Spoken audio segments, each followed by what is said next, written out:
मेरे प्यारे हरियाणा वासी भाइयों बहनों, आज जैसा हर शनिवार को हम सायंकाल 5 बजे किसी न किसी एक जो लाभार्थी हैं सरकारी स्कीमों के, उनके साथ बात करने का जो अपना क्रम है, उसी क्रम में आज शनिवार 5 बजे का जो बातचीत का संवाद का जो कार्यक्रम है, आप सब लोग जो बीपीएल परिवारों के बंधु हैं, ऐसे सबसे बात कर रहा हूं।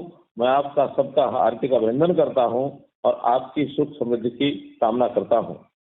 भाइयों बहनों, जैसा हमको पता है कि बीपीएल के परिवार जिनको पहले राशन कार्ड जिनके बने हुए थे, उनकी आय की सीमा 1,20,000 रुपया ये वार्षिक थी। लेकिन हमने आने के बाद ये विचार किया कि 1,20,000 रुपये की सीमा बहुत कम है, तो ना इसको 1,80,000 रुपया प्रति वर्ष ऐसी सीमा के अंदर आने वाले जो लोग हैं उनको बीपीएल के कार्ड दिए जाए। और इस काम को हमने शुरू कर दिया है। अभी पिछले ही महीने 25 दिसंबर से ऐसे लोगों के नए कार्ड बनाए गए हैं और लगभग 12 लाख बीपीएल के नए कार्ड ऐसे बने हैं। अभी इन परिवारों की कुल संख्या, पहले वाले परिवार और अब नए मिलाकर लगभग 31.5 लाख परिवारों को घर बैठे बीपीएल के कार्ड जिनको मिल गए हैं, वो इसका लाभ उठा सकते हैं। हम जानते हैं कि प्रधानमंत्री नरेंद्र मोदी जी ने जो अभी गरीब अन्न कल्याण योजना पहले कोविड के समय से शुरू हुई थी, इस वर्ष से 1 साल के लिए और बढ़ा दी गई है। और इसका लाभ ये हुआ है कि ऐसे परिवारों को जो अन्न मिलता है 5 किलोग्राम प्रति व्यक्ति और 1 किलोग्राम परिवार के नाते चीनी, ये सब अब उनको मुफ्त में अनाज मिलेगा। अनाज का कोई पैसा नहीं लिया जाएगा। और हमने हरियाणा की ओर से अब साथ में 300 रुपया प्रति परिवार सरसों के तेल के बदले अथवा दाल के बदले जो पहले योजना चलती थी, वो कैश देना शुरू किया है। 300 रुपया इस अगले महीने से वो आपको डीबीटी के माध्यम से मिलना शुरू हो जाएगा। अब न केवल राशन, बल्कि हम लोगों ने ऐसे गरीब परिवारों के लिए मुफ्त इलाज की व्यवस्था, मुफ्त शिक्षा की व्यवस्था, उनको रोजगार कैसे ज्यादा ज्यादा लोगों को मिले ताकि उनकी आय बढ़ सके, उनको पक्के घर यानी हर सिर के ऊपर छत मिले, ऐसा गरीब परिवारों के लिए प्रधानमंत्री आवास योजना ये भी शुरू की गई है। जहाँ तक मुफ्त इलाज का विषय है, ऐसे हमने आयुष्मान भारत जो योजना प्रधानमंत्री जी ने चलाई थी, 5 लाख रुपए का एक बीमा, ये हमारे स्वास्थ्य का बीमा ये किया गया था। लेकिन उसमें भी हमने जो है और संख्या बढ़ाते हुए इसको चिरायु योजना के साथ जोड़ करके और हमने इसको संख्या को बढ़ाकर लगभग 29 लाख ये संख्या हो गई है, जिनके और आयुष्मान कार्ड के साथ साथ चिरायु कार्ड ये भी बनने शुरू हो गए हैं। अभी हमने रोजगार के नाते से ऐसे गरीब परिवारों में जिनकी आय 1 लाख रुपए से भी कम है, ऐसे लगभग 7.5 लाख परिवारों को चिन्हित किया है, जिनकी आय बढ़ाने का काम ये हम कर रहे हैं। इसके अंतर्गत पिछले वर्ष में 861 अंत्योदय मेले ये लगाए गए। उन मेलों में हर परिवार के किसी एक सदस्य को या तो कोई रोजगार के लिए अगर पैसा चाहिए तो पैसा दिलाने की बात हमने की है, और किसी को प्राइवेट नौकरी की आवश्यकता हो तो वो भी हमने करवाए हैं। कुछ लोगों की स्किलिंग, हुनर का विकास ये भी किया है ताकि अपना काम वो घर बैठे कर सके। छोटी दुकान है, छोटा घरेलू कोई उद्योग है, ऐसे लोगों को भी काम करने के लिए हमने बुलाया है। इसमें लगभग 1 लाख के आसपास परिवारों की एप्लीकेशन ये स्वीकृत हुई हैं। अभी तक बैंकों ने 37,000 परिवारों को स्वरोजगार के लिए ऋण ये दिए गए हैं। और ये जो ऋण दिए हैं, इसमें हर आदमी अपने पसंद के काम के लिए ऋण लेता है और अपने पैरों पर वो खड़ा हो सके, इस प्रकार का हम काम करते हैं।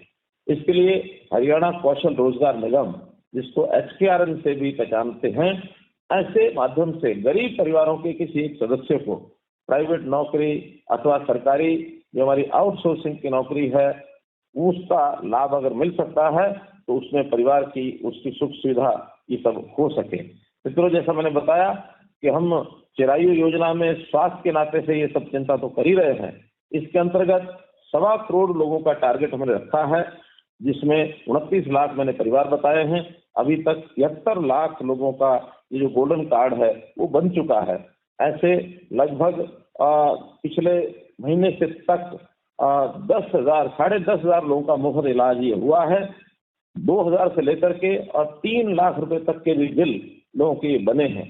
इसमें सरकार का 19 करोड़ रुपया अभी 21 नवंबर के बाद जब से योजना शुरू हुई है, पिछले साल 2022-21 नवंबर आज तक 19 करोड़ 13 लाख रुपए का सरकार ने भुगतान ये सब अभी तक किया है। भाइयों बहनों, ऐसी योजनाएं बहुत, चाहे वो नए मकानों के लिए सर्वे कराने की बात है, उसको हमने शुरू कर दिया है, चाहे रोजगार की बात है, चाहे हमने आयुष्मान भारत की जो बात कही है ये है, अथवा राशन कार्ड भी जो बनाने का विषय है।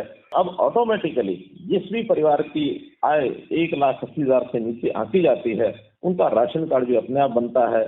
उनकी जन्म मृत्यु का जो डाटा है ये भी सबका परिवार पहचान पत्र के अंतर्गत अब ये डाटा तैयार हो गया है। किसी को भी सर्टिफिकेट चाहिए, घर बैठे अपना वो सर्टिफिकेट प्राप्त कर सकता है।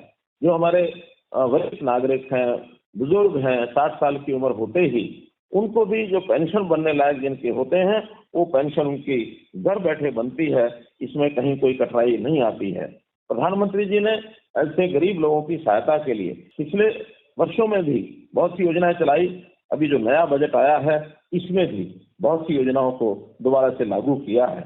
जैसा हम देखते हैं कि गरीबों के घर में जिनके में ईंधन जो है वो लकड़ी जलाकर अथवा केरोसिन के ऑयल से उपयोग करते थे, भट्टी जलाते थे, कोयला जलाते थे, ऐसे सब धुआं देने वाली जो चीजें थी उनको सबको बंद करके अब हर एक रसोई के अंदर गैस का जो कनेक्शन है वो पहुंचाया है। गैस चूल्हा सबको वितरित किया गया है। 9,20,000 रसोई गैस कनेक्शन तो हमने हरियाणा में ही दिए हैं प्रधानमंत्री उज्ज्वला योजना के अंतर्गत। और आज मेरा दावा है कि हरियाणा का कोई परिवार ऐसा नहीं है जिसके घर में और गैस का चूल्हा ये न हो। हमारे गरीब परिवारों के जो बेटियां, उनकी शादी के लिए अनुसूचित जाति के लिए 71,000 रुपए, अन्य सब परिवारों में 51,000 रुपए बेटी की शादी के ऊपर ये भी हम नगद देते हैं ताकि बेटी के शादी का बोझ ये उनके ऊपर न पड़े। इस प्रकार से इन सब योजनाओं का हेतु एकमात्र है कि हमारा जो ऐसा समाज किन्हीं कारणों से भी वो पिछड़ गया है, गरीब है, तो उनको कैसे हम लाभ दे सकें और पैरों पर कैसे खड़ा कर सकें। इसमें सबसे पहला काम रोजगार इसलिए देने की हमने मुहिम चलाई है ताकि व्यक्ति अपने पैरों पर यदि खड़ा होगा तो उसके परिवार का पालन पोषण अच्छे प्रकार से कर सकेगा, किसी के आगे हाथ नहीं फैलाएगा। आखिर प्रभु ने हमको एक अच्छा शरीर दिया है, अच्छा हमारा यानी 10 नाखून की हमारी कमाई से हम अपने परिवार को आगे बढ़ाएं।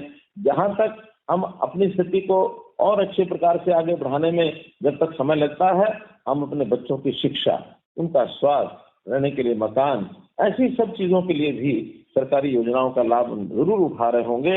हमने अंत्योदय के नाते से काम किए हैं। पंडित दीनदयाल जी उपाध्याय ने ये कहा था कि जब तक पंक्ति में खड़ा हुआ अंतिम व्यक्ति उसको लाभ नहीं पहुंचता, उसको मुख्य धारा में नहीं लाते, तब तक सुखी समाज की कल्पना हम नहीं कर सकते। हमारा समाज सुखी हो और वो आगे बढ़े, इन सब चीजों के लिए देश के प्रधानमंत्री श्री नरेंद्र मोदी जी केंद्र सरकार के माध्यम से बहुत योजनाएं बना रहे हैं। वहीं हम हरियाणा में भी ऐसी अच्छी योजनाएं बना करके और अपने समाज को, जो बीपीएल समाज है, इसको कैसे आगे बढ़ाकर इनकी न्यूनतम आय 1,80,000 या इससे ऊपर हो जाए, ये हमारा इसमें टारगेट है। और निश्चित रूप से जैसे केंद्र का बजट अभी आया है, इसी प्रकार का बजट हमारा हरियाणा से अभी आने वाला है। उसमें भी बहुत सी योजनाएं ऐसे गरीब परिवारों के विकास के नाते, उनको आगे बढ़ाने के नाते हम लाएंगे। यही मुझे आपसे आज ये बात कहनी थी। हम लोग हर सप्ताह जैसे शाम को 5 बजे किसी न किसी एक वर्ग को मिलते हैं, आज ऐसे सब बंधुओं से हम मिले हैं जिनके बीपीएल के कार्ड नए बने हैं इस पिछले महीने में। और मुझे खुशी है आप सबको बताते हुए कि इस बार 12 लाख नए बीपीएल कार्ड बनाए गए हैं। और ऐसे 12 लाख के बढ़ने के बाद अब लगभग 31 लाख परिवारों के राशन कार्ड बन गए, जिसको अगले 1 साल के लिए राशन बिल्कुल मुफ्त मिलेगा, आगे भी मिलता रहेगा। ऐसा घर के काम में एक बहुत बड़ी सुविधा ये हो गई है। पिछले 2011 के बाद 2022 तक 11 साल में पहली बार इतनी बड़ी संख्या में राशन कार्ड बनवाए हैं। इसके अलावा और भी जो सुविधाएं हम दे सकेंगे देंगे, लेकिन एक निवेदन ये है कि हम अपने परिवार के किसी भी सदस्य के द्वारा कोई नए काम करके, अपना रोजगार करके, कहीं प्राइवेट नौकरी, कहीं सरकारी नौकरी, हर जगह कोशिश करते रहे, आगे बढ़ने के लिए हमेशा मन में एक उत्साह बढ़ा के रखें, हमारी इनकम ज्यादा हो ताकि हम कहीं हाथ ना फैलाएं। सरकारी योजनाएं तो जो गरीब हैं उनकी सहायता के लिए होती हैं, लेकिन हर आदमी गरीब ना रहे, गरीबी से उठ करके 1,80,000 से ऊपर आ जाए, सरकारी योजनाओं के ऊपर निर्भर नहीं रहना चाहिए। हम मदद जरूर करेंगे, लेकिन हमारी मदद के बिना आपके अपने पास पैसे अगर अपनी कमाई के आते हैं, वो इससे भी ज्यादा आनंद देंगे आपको। इसलिए आगे बढ़ें, यही मेरी आपको बहुत बहुत शुभकामनाएं हैं। इसी प्रकार अगले सप्ताह फिर किसी एक वर्ग से बात करेंगे। बहुत बहुत धन्यवाद, बहुत बहुत आभार।